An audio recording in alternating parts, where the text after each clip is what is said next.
Thank you, Mr. Chairman. And as the chairman knows, I take a little bit different approach to the real problem of global warming and climate change.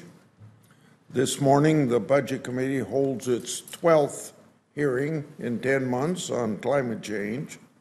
Over the course of these hearings, we've heard sensationalists and their alarmist rhetoric used to mislead the public on climate change and draw support for top-down policies.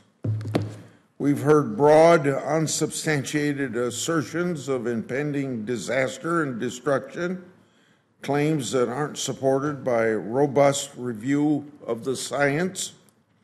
Hearing after hearing, Democrats have chosen not to invite a single climate change scientist as a witness. I prefer to do just the opposite.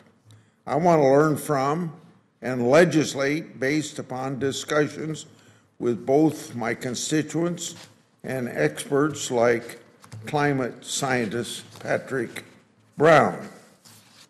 He recently exposed how academia demands scientists omit key facts and tout certain climate narratives in order to be published in high-profile journals. And of course, we all know publication advances a person in academia. These publications, skewed by predetermined conclusions, are then used by activists to push a far-left agenda. Dr. Brown hit the nail on the head, stating that this dishonesty, quotes, distorts a great deal of climate science research, misinforms the public, and most importantly, makes practical solutions more difficult to achieve. And remember, those practical approaches have created a situation where the United States is at the 2005 level of greenhouse gases going into the air. I believe better than any other country. Europe was ahead of us. I think Europe slipped a little bit recently. So what Dr. Brown has said as examples of other people that approach it the same way, that's exactly what has happened here in the United States Senate, using non-scientists to spread alarm and tout distorted climate research.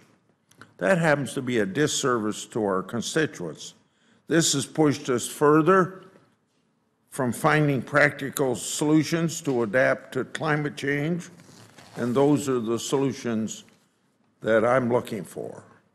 Our country is in dire need of energy permitting reforms to reduce emissions, save the taxpayers' dollars, and secure our energy grid.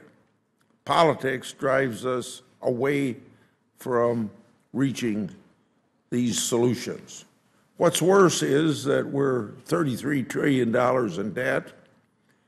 Take out the savings from the Supreme Court striking down the Biden student loan bailout, and the deficit last year was still nearly $2 trillion.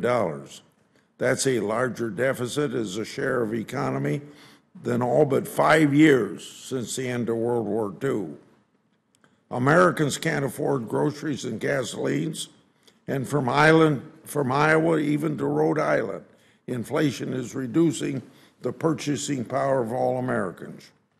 Yet this committee didn't write a budget for this fiscal year, and is unlikely to do so for the coming year.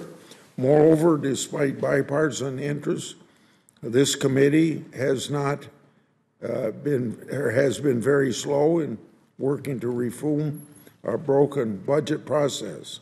It's time that we start doing the people's work.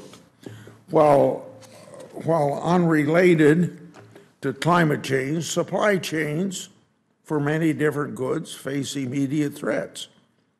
Putin waging war in Ukraine, President Xi threatening to invade Taiwan and using the Uyghurs for slave labor, Hamas recently killed over 1,000 Israeli citizens, sparked war in the Middle East. Beyond the horrific impacts on those in the midst of these events, they pose risks to global supply chains for necessities such as food and energy. If we're going to discuss supply chains, this committee should discuss our most pressing domestic and international concerns. That's why I'm proud to welcome Mr. McSally. Mr. McSally has dedicated his career to analyzing the global energy supply chains and its relationships with both geopolitical and climate policy threats. Prior to founding his own consulting firm, he worked on both the National Economic Council and National Security Council, serving as President George W. Bush's top domestic and international advisor there in the White House. I'm also pleased to welcome a fellow Iowan, a sixth-generation Iowan, Dr. David Barker.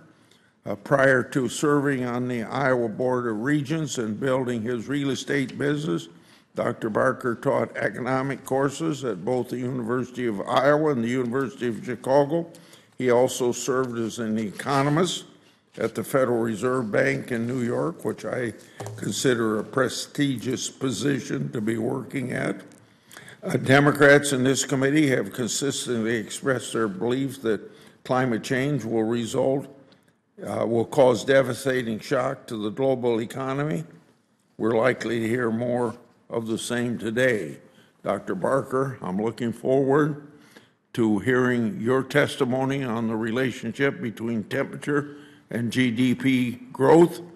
Your economic analysis will allow us to put aside the politics of climate change and discuss what the data is telling us. Thank you, Mr. Chairman.